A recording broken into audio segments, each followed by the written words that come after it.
নমস্কার বন্ধুরা, education culture YouTube চ্যানেলে তোমাদের স্বাগতম। তো তোমরা যারা মাধ্যমিক পরীক্ষার্থীরা রয়েছো, তো তোমরা জানো যে তোমাদের কিন্তু কাল থেকে অর্থাৎ 2রা ফেব্রুয়ারি 2024 থেকে এক্সামিনেশন হচ্ছে। তো যেহেতু অনেক মাধ্যমিক পরীক্ষার্থীদের কাছে এটা হচ্ছে তোমাদের জীবনের প্রথম বড় পরীক্ষা বলতে পারো। তো তার জন্য আমি আজকে কিছু টিপস শেয়ার করব তোমাদের সাথে, যে টিপসগুলো কিন্তু তোমরা অবশ্যই নিজেদের মাথায় রাখবে। যেহেতু এটা তোমাদের প্রথম বড় পরীক্ষা বা বাইরের কোনো সেন্টারে গিয়ে তুমি পরীক্ষা দেবে, সেহেতু এটা কিন্তু অনেক ইম্পর্টেন্ট তোমাদের জন্য। যে টিপসগুলো বলবো সেগুলো একটু মাথায় রাখবে। তো সবার প্রথমেই যেটা বলবো যে দেখো, যে কোনো পরীক্ষা দিতে গেলে দুটো অবস্থা কিন্তু তোমার ভালোভাবে দেখতে হবে, যে সেই দুটো অবস্থা তোমার ঠিক আছে কিনা। এক হচ্ছে শারীরিক বা ফিজিক্যাল স্টেট, এবং দ্বিতীয় নাম্বার হচ্ছে মানসিক বা মেন্টাল স্টেট। তো দেখো, শরীরে স্বাস্থ্যই সম্পদ বলে একটা কথা আছে। তো সেই জন্য বলবো, যেহেতু তোমাদের কালকে এক্সাম রয়েছে, তো তোমাদের সব থেকে মূল ইম্পর্টেন্ট যেটা হবে সেটা হচ্ছে যে তোমাদের শারীরিক যেন কোনো প্রবলেম না থাকে, সেই সমস্ত তোমরা দেখবে। শারীরিক প্রবলেম মানে বলছি, ধরো তোমার যাতে এই সময়ে পেটের সমস্যা বা জ্বর ব্যাধি সর্দি ঠান্ডা লাগা এগুলো না হয়, তার জন্য অবশ্যই কিন্তু তোমরা উপযুক্ত ব্যবস্থা নেবে। যদি মনে হচ্ছে শরীর খারাপ, তাহলে এখন থেকেই আজকেই কিন্তু ডাক্তারের পরামর্শ নেওয়া উচিত বলে আমি মনে করি। তাহলে কিন্তু আশা করছি কালকে তোমাদের শরীর ঠিক থাকলে পরীক্ষা দিতে মনও কিন্তু ভালো থাকবে। এটা হচ্ছে প্রথম অ্যাডভাইস আমি যেটা দিতাম। দ্বিতীয় অ্যাডভাইস তোমাদের বললাম যে মানসিক স্টেট মানে কি। ধরো এই পরীক্ষা রিলেটেড জানি যে এটা তোমাদের বড় পরীক্ষা বলে অনেকেরই কিছুটা সংশয় রয়েছে। তারপর কিছুটা তোমাদের ভেতরের উচ্ছৃঙ্খলতা হচ্ছে, বা এমন মনে হচ্ছে যে খুব ভয় করছে। তো এই অবস্থার ফলে কী হয় বলো তো, অনেক সময় অ্যাংজাইটি তৈরি হয়, তারপর ডিপ্রেশনের মতো সিচুয়েশান তৈরি হয়। তো এই সিচুয়েশানগুলোকে তোমরা ওভারকাম করো। আর আরেকটা জিনিস যেটা বলবো, সেটা অনেকে মনে করছে যে তারা টেস্টে খারাপ নাম্বার পেয়েছে বা কম নাম্বার পেয়েছে বলে মাধ্যমিকেও পাবে, এমনটা কোনো ব্যাপার নয়। তোমাদের যখন টেস্ট পরীক্ষার স্কুলে খাতা দেখা হয়, তখন সেখানে কিন্তু তোমার প্রাপ্ত নাম্বারের থেকে কমই তোমাকে দেওয়া হয়। বাট যখন তোমাদের সেটা কাউন্সিল থেকে যারা শিক্ষক শিক্ষিকা রয়েছেন বিভিন্ন স্কুলে, তারা যখন তোমার খাতা দেখেন, তারা কিন্তু যথেষ্ট ভালো নাম্বার দেওয়ারই চেষ্টা করেন। তারাও জানেন যে এই পরীক্ষাটার বাস্তবিক ক্ষেত্রে যদিও দীর্ঘতর জীবনে কোনো অবদান না থাকলেও কিন্তু তোমার কর্মক্ষেত্রে এটার কিন্তু অবদান রয়েছে, বা পরবর্তীকালে হায়ার এডুকেশনের জন্যও এর কিন্তু ইম্পর্টেন্স রয়েছে। তো তোমাদের কেউ যদি বলে দেয় যে একদম ইম্পর্টেন্ট নয়, সেটা কিন্তু ভুল কথা। বাট 100% বা তোমার এটাই শেষ পরীক্ষা, এটা কিন্তু কোনো ব্যাপার নয়। ওকে, তো এই দুটো তোমাদের বললাম যে ফিজিক্যাল স্টেট এবং মেন্টাল স্টেট তোমাদের সব সময় কিন্তু এই দুটোকে এখন ঠিক রাখার প্রয়োজন।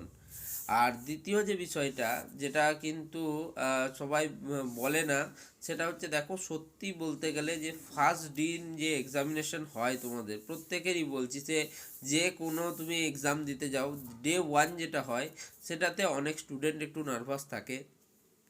আমাদের টাইমে আমরাও ছিলাম।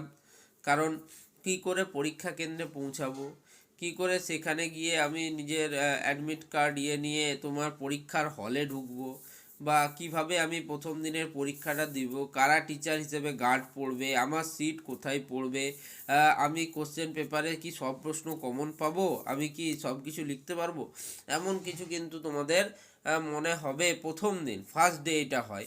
বাট যেই মাত্র তুমি প্রথম দিনের পরীক্ষা দিয়ে পরীক্ষার হল থেকে বেরিয়ে যাবে, দ্বিতীয় দিন থেকে আর তোমার এই যে নার্ভাসনেসটা, সেটা কিন্তু কমপ্লিটলি দূর হয়ে যাবে। আর দেখো, তোমাদের প্রিভিয়াসলি কিন্তু এরকমটা হয়নি, বাট এই বছর তোমরা জানো যে তোমাদের পরীক্ষা কিন্তু খুব তাড়াতাড়ি শুরু হচ্ছে সকালে। তো সকাল 9:45 থেকে তোমাদের কিন্তু এক্সাম শুরু হবে।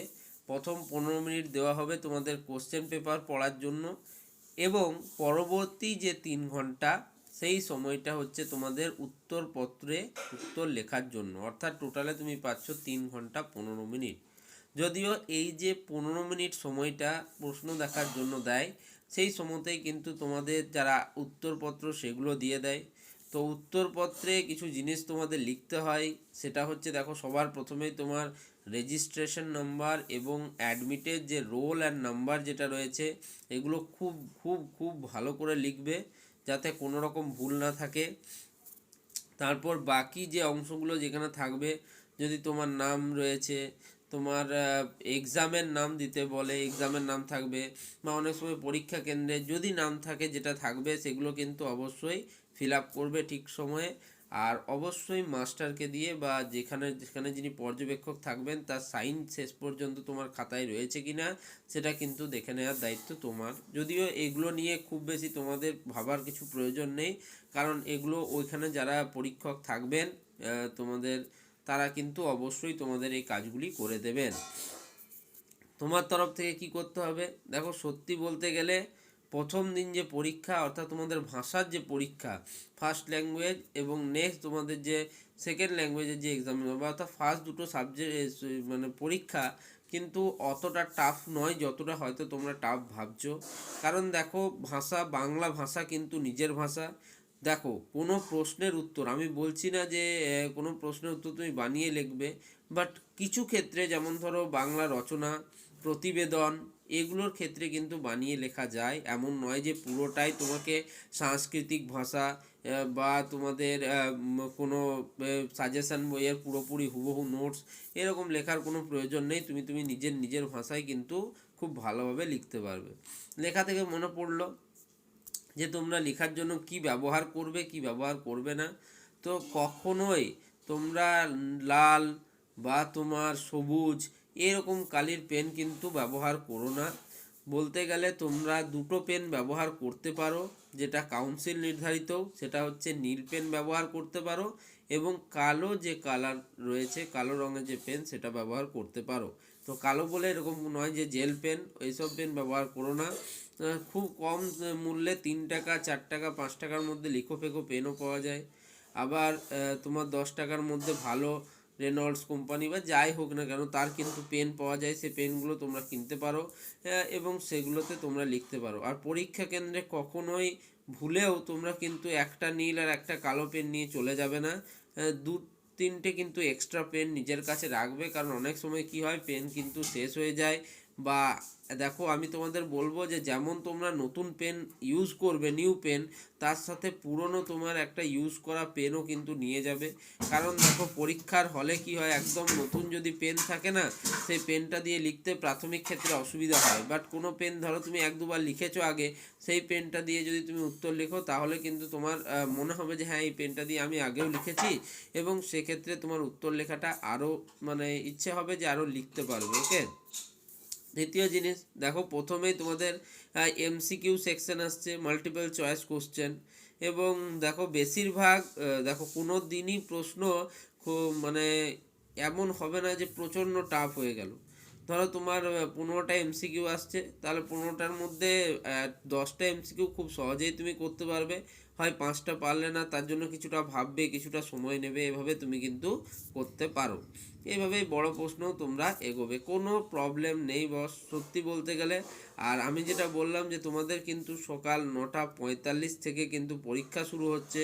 তো সেই হিসেবে তোমাদের পরীক্ষা কেন্দ্রে ঢোকার যে সময় সেটা হচ্ছে 9টার মধ্যে তোমাদের পরীক্ষা কেন্দ্রে ঢুকে যেতে হবে। আর যদি তোমাদের 9টার মধ্যে ঢুকতে হয়, আমি তো জানি না কার বাড়ি থেকে কতটা ডিস্টেন্স, বাট আশা করব 7টার মধ্যে কিন্তু তোমরা বাড়ি থেকে বেরিয়ে যাওয়ার চেষ্টা করবে। যেহেতু প্রত্যেক বছরই কিন্তু আমাদের যে মাধ্যমিক বা উচ্চ মাধ্যমিক যে পরীক্ষা হয়, তার জন্য সরকার সব রকম যাতায়াতের সুবিধার ব্যবস্থাগুলি দেখে থাকে। তো সেক্ষেত্রে অবশ্যই তোমাদের জন্য এক্সট্রা গাড়ি ঘোড়া সেদিন চলবে। আর কোনো রকম যদি অপ্রীতিকর পরিস্থিতি তৈরি হয় তার জন্য কিন্তু দেখো নবান্ন থেকে কন্ট্রোল রুম দেয় এবং কন্ট্রোল রুমের নাম্বার রয়েছে, সেখানেও তুমি যোগাযোগ করতে পারো। আর যে জিনিসগুলো বলবো, যে জিনিসটা প্রচণ্ড ইম্পর্টেন্ট সেটা হচ্ছে দেখো আজকে থেকে যখন তোমরা রাত্রিরে ব্যাগ গোছাবে, তখন তোমরা অনেকে বলছিলে যে কি কুট ব্যবহার করব দাদা। তো দেখো অনেক স্কুল কিন্তু কুট ব্যবহার করতে দেয়, আবার অনেক স্কুল দেয় না। বাট যদি কুটের কথা বলো বা তোমাদের বোর্ডের কথা বলো, তাহলে ট্রান্সপারেন্ট বোর্ড পাওয়া যায়। তো সেই ট্রান্সপারেন্ট বোর্ডগুলি ব্যবহার করাই হচ্ছে মানে আসল বলতে গেলে সব থেকে বুদ্ধিমানের কাজ। ওকে, তো এই ট্রান্সপারেন্ট বোর্ডগুলি তোমরা ব্যবহার করতে পারো। আর আশা করছি তোমাদের যে জিওমেট্রি বক্স ম্যাথ এক্সামের জন্য অবশ্যই ব্যবহার করতে দেবে। বাট অন্য এক্সামে তোমাদের বক্স অ্যালাউ করবে কিনা সেটা সম্পূর্ণ নির্ভর করছে পরীক্ষা কেন্দ্র বা এক্সাম সেন্টারের উপর। আর সেখানকার যারা হেড থাকবেন তাদেরকে তোমরা প্রথম দিন যদি না যেতে দেয় বা না নিয়ে যেতে দেয়, তাহলে তোমরা পরের দিন জিজ্ঞেস করতে পারো এখানের পর্যবেক্ষক যারা থাকবেন তাদেরকে। ওকে, তো বাকি আশা করছি খুব বেশি প্রবলেম কিছু হওয়ার কথা নয়। আর আজকে তোমরা কেউ নতুন কিছু পড়া করতে যেও না, যেহেতু কালকে এক্সাম রয়েছে। তোমরা নিজেদের পুরনো পড়াগুলোকে রিভিশন দিতে পারো, নিজের নোটসগুলোকে আরেকবার ক্লিয়ার করে নিতে পারো, বা ফাইনাল প্রিপারেশন হিসেবে সেগুলো কোথাও লিখতে পারো। ওকে, মানে লিখে একবার প্র্যাকটিস করে নিলে। আর যারা বিভিন্ন ধরনের অসৎ উপায় অবলম্বন করতে চাও, তো জেনে রেখো এটা কিন্তু তোমার স্কুলের কোনো পরীক্ষা নয় যে ক্লাস 5, 6, 7, 8-এর পরীক্ষা। এটা যেহেতু একটা তোমার পুরো ওয়েস্ট বেঙ্গলের পরীক্ষা, যেখানে লক্ষ লক্ষ পরীক্ষার্থী পরীক্ষা দেবে, সেখানে তোমাকে আমি বলবো আশা করি যে অসৎ উপায় তোমরা কেউ অবলম্বন করবে না। কারণ দেখো অনেক ব্যাপার থাকে যে ব্যাপারগুলো সত্যি ভাবতে গেলে কিছুই নয়, আবার ভাবলে অনেক বেশি হয়। যে অ্যাজ ইয়োর ক্যাপাসিটি, তোমার যতটা ক্যাপাসিটি তুমি সেই অনুযায়ী উত্তর করে আসো। ওকে, কারণ সেক্ষেত্রে তুমি নিজের যে পোটেন্সিয়ালটা আছে সেটাকে রিয়েলাইজ করবে। দেখো আমি যদি 50 পাওয়ার স্টুডেন্ট হই, আমি 50ই পাবো। 80 পাওয়ার স্টুডেন্ট হয় 80ই পাবো। 25 পাওয়ার স্টুডেন্ট হয় 25ই পাবো। ওকে, আর এর মধ্যেই তুমি কিন্তু নিজের বেসটাকে বেছে নাও। ওকে, তো নিজের বেসগুলো ক্লিয়ার করো। আর মাধ্যমিক উচ্চ মাধ্যমিক পরীক্ষার্থীদের জন্য এই চ্যানেল আছে, তার কারণ দেখো তোমরাই পরবর্তীকালে বিভিন্ন ধরনের যে টেকনিক্যাল কোর্সেস হলো, বা তোমাদের মেডিকেল কোর্সেস হলো, বা নার্সিং কোর্সেস হলো, প্যারামেডিক্যাল কোর্সেস হলো, বিভিন্ন কোর্সেসে তোমরা অ্যাডমিশান নেবে, বা পরবর্তীকালে নিজেদের আরও হায়ার এডুকেশনের জন্য তৈরি করবে। তো সেক্ষেত্রেও কিন্তু অবশ্যই চ্যানেল তোমাদের পাশে থাকবে। অনেক 10th পাস স্টুডেন্ট রয়েছে যারা আইটিআই অ্যাডমিশান নেয়।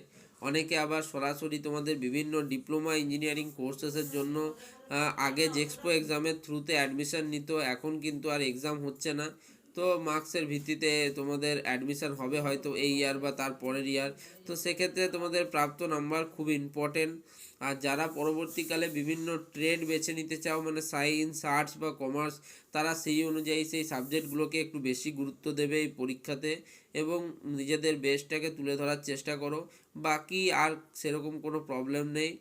দেখো যদি কোনো প্রবলেম হয়, তোমরা কিন্তু নবান্নর হেল্পলাইন যে নাম্বারটা রয়েছে সেখানে কিন্তু তাদের সাথে যোগাযোগ করতে পারো। তো যাই হোক, ভিডিওটা এখানেই শেষ করছি। ভিডিওটা ভালো লাগলে অবশ্যই কিন্তু বন্ধুদের মধ্যে শেয়ার করে দিও। একটি লাইক অবশ্যই করো ভিডিওটিতে। আর চ্যানেলটা তোমাদের যেহেতু তোমাদের পাশে রয়েছে, তাই অবশ্যই চ্যানেলটিকে সাবস্ক্রাইব করো। ধন্যবাদ।